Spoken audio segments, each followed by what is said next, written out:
Everyone, the Enoch Burke saga has gone transatlantic. Overnight, we've seen scenes where members of the Burke family, including Enoch Burke's mother, were disgracefully pulled, dragged, thrown out on the streets at an event that was attended by Micheal Martin, Ireland's Taoiseach, who was on a week-long visit to Washington, D.C. This was an event hosted by Ireland Funds, a US organisation that is involved in funding a lot of Irish charities and, wait for it, non-government organisations. This was an event where the lowest price of a dinner would cost you $1,000. That was the lowest price. It was probably prices well in excess of that at this event. Now, Enoch Burke's mother and his brother made an intervention at this, and they were pulled and dragged out in the streets, where Mrs. Burke fell at one point as well. Absolutely disgraceful scenes to see what was happening at an event. Of course, everybody has the right to peaceful assembly in our society, but of course, this is conditional on the government or whatever they deem to be right in terms of peaceful assembly. It's not an absolute right, which it should be. But what's important with this is Enoch Burke's mother's intervention afterwards. She spoke and said there was lack of independence in terms of the Irish judiciary, and said there was no separation of powers between the judicial system, the political system, and also she spoke about the executive. Now, it is important in Irish society where you consider the so-called separation of powers in the Irish Constitution, which states that the judiciary should be completely separate and independent from the executive, which is the Irish government, and of course from the legislative process, which again is the legislature, the parliamentarians elected through Dáil Éireann and Seanad Éireann, who formulate the policy of the state and the legislation as well. And this is enforced then from the government and then judged upon, essentially, or ruled upon by the judiciary.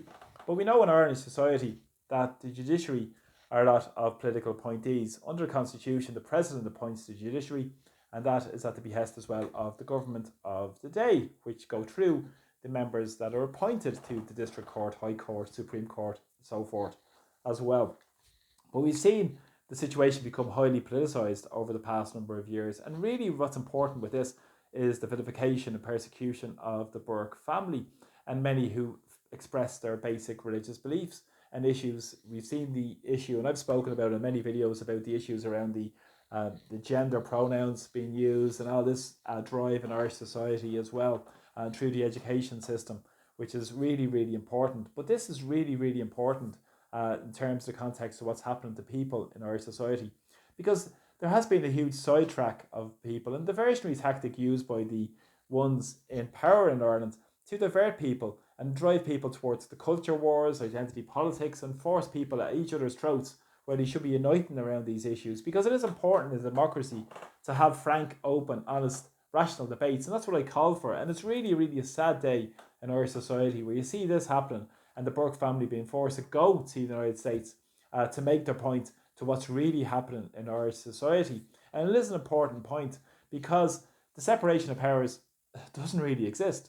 That's what happens in practice in our society. If you look at the current Attorney General, who's currently trying to raid the payment of Enoch Burke, who's currently still being paid by Wilson's Hospital School, even though he was dismissed and he's awaiting an appeal which hasn't been held yet, and to reach in and grab out the fines that are owed to the state at behest of all the 41, 42 High Court orders that have been pursued against Enoch Burke. Again, he's not guilty of any criminal offence in this. It's a civil matter, and that's important to note. There's no criminal sanction here. Even within contempt of court, it's down to a judge's ruling, and if the judge is politicised, it's obvious that they're going to push a certain direction.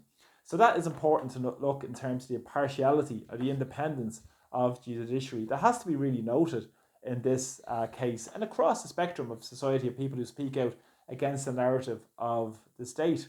They would come after you really and use the full force of the state to attack somebody.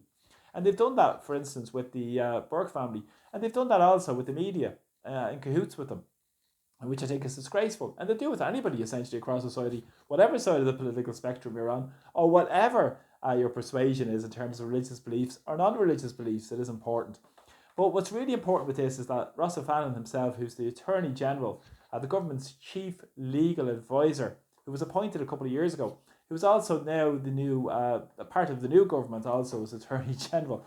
But what's really important with Ross O'Fallon is that he's an ex-private school going boy, of course, from Blackrock College. so part of the ruling classes already. And himself went to support a lot of big tech companies, and he did court cases for big banks like Danske Bank and big corporations as well in his time at the bar before he moved on to the judiciary. But also, what's interesting is he was part of Michael Lowry's legal team. There you have it. Michael Lowry, Dennis O'Brien, and all those shady deals. But of course, Ras O'Fannin now is trying to reach in and take essentially the money and payment income from Enoch Burke, which is denying him a right to his livelihood. So this is a very important overreach by the state and has to be noted for everybody in society. We saw what happened a number of years ago, for instance, in Canada, where the many bank accounts were frozen because of people didn't go along with the government's narrative and decided then that they were speaking out against the government's narrative, and the government decided to freeze their bank accounts. Talk about a big overreach, but there you have it. You go against the narrative. But what's also important with this is the issues around the rights for people to have freedom of expression, freedom of assembly, freedom of religious beliefs. These should be absolute, not conditional. And that's what the Irish government try and push forward as well, to make rights sort of conditional in relevance to the public good. Now, they decide what the public or common good is. It wouldn't necessarily be what the vast majority of people decide what the common good and public good is.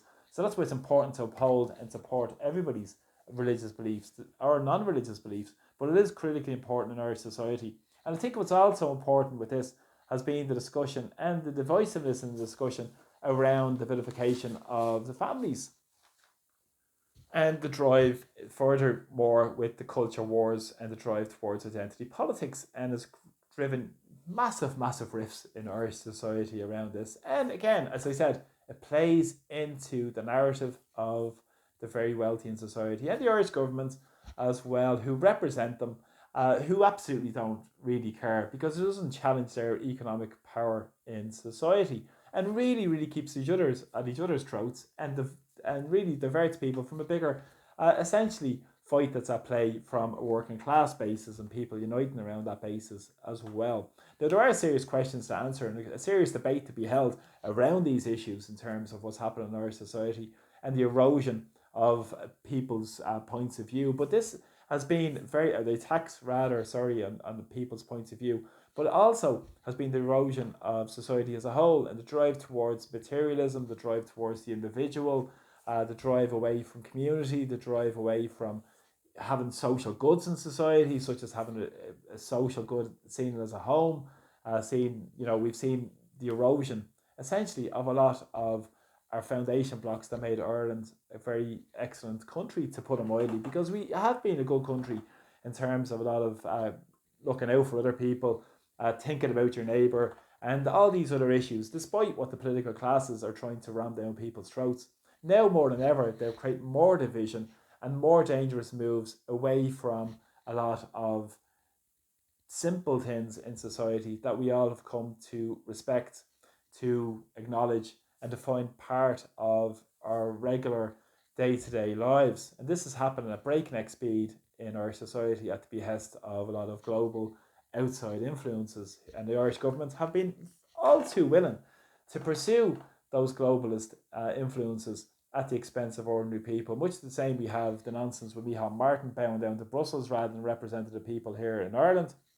But what's also important with this is that on an individual basis, it's important in our communities that people keep speaking about these issues, because it's only through speaking out, using your voice to speak out about these issues, we can have a balanced, rational discussion that's free from smearing, free from criticising, and free from the absolute vitriol that is coming out of some people in terms of targeting people because of their religious beliefs. It's absolutely disgusting and it's appalling. We should be proud of our history, a lot of our history in Irish society.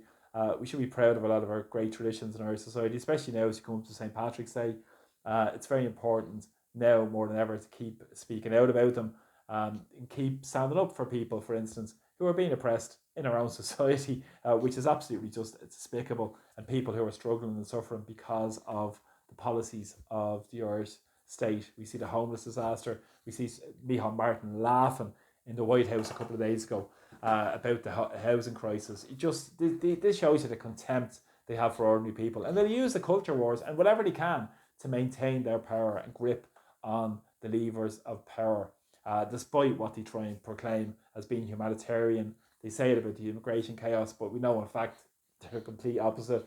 Because if they were humanitarian, they would actually be solving a homeless disaster and stopping people from dying on trolleys or waiting lists, people who are suffering as well in our society and dying day by day unnecessarily, seriously and needlessly because of deliberate government policies.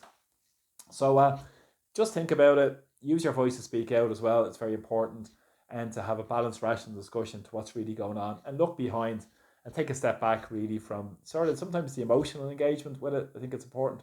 So thanks a lot for the support of my videos. Really appreciate them, and please press subscribe. So from Dublin, Salam. Thanks for all the support. Bye bye.